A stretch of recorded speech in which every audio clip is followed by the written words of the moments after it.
Ma'am, you just mentioned about your sister.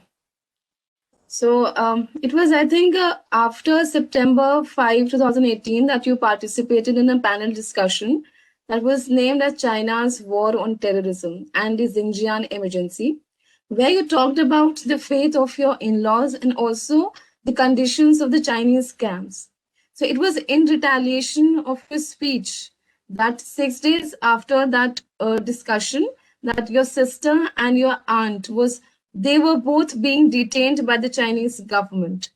So what do you have to say about how are you and your family is personally affected by the persecution or the genocide that is happening against the Uyghurs in China? Thank you for mentioning my sister and my personal connection. And when I speak out now, I am speaking with the love I have for my sister and the love I have for my people and my country. As you mentioned, my sister, Dr. Gulshan Abbas,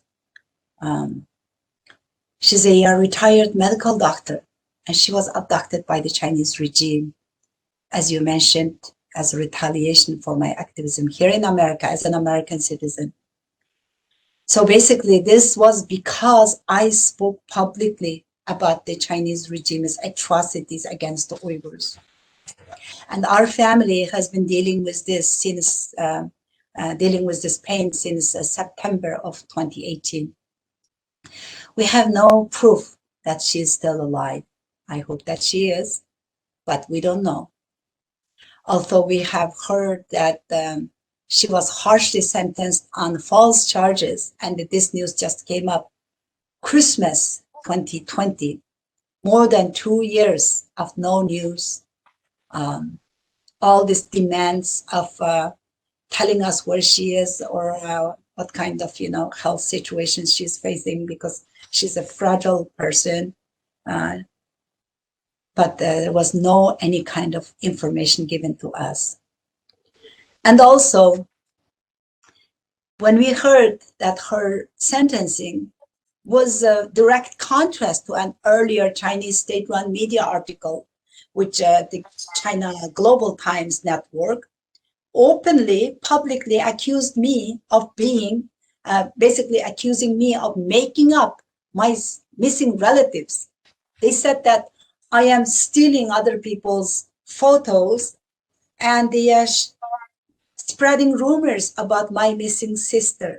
Can you imagine that? This is the government that tried to discredit my work, try to attack my credibility. They are telling the entire world and publicly saying that I am making up my missing relative's story, my missing sister's story, while they have her in the detention, and now they're coming out and saying, oh, yeah, we have her and we sentenced her.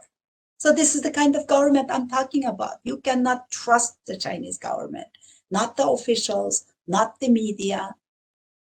To think that, say, a malign actor like China that is abducting innocent people like my sister should be treated to friendly relationship is absolutely appalling and frustrating. I cannot believe the international community still not waking up to what kind of, threat and what kind of a country China is. So we call on the international community to hold China accountable. And especially in the United Nations, do not allow China to manipulate United Nations anymore.